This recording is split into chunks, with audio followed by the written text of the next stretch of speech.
Alors comment on fait pour les encourager? La foule a été plus qu'encourageante à la vitrine jeunesse de Contact Ontario, qui a accueilli près d'une dizaine d'artistes à l'école secondaire de La Salle. Plus de 300 diffuseurs et membres scolaires des 4 coins du Canada sont venus à la recherche de talents. De plus, les diffuseurs ont eu la chance d'avoir une grande variété d'artistes pour investir leur temps et argent.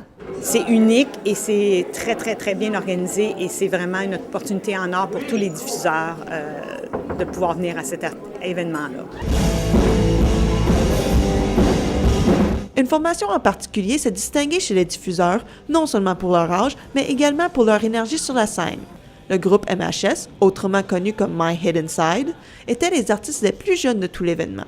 Ce trio musical, originaire de l'Outaouais, a fait plus de 70 spectacles jusqu'à maintenant. Et ce chiffre va continuer de grimper grâce à Contact Ontario.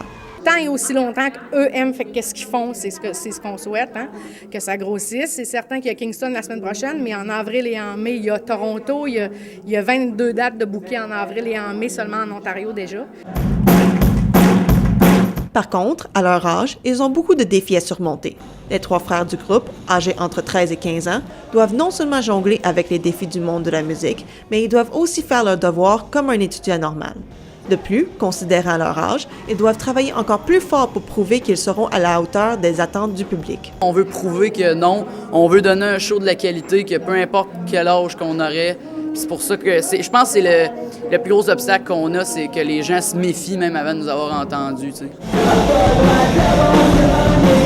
Malgré les étapes difficiles à relever, leur parcours ne s'arrêtera pas soudainement.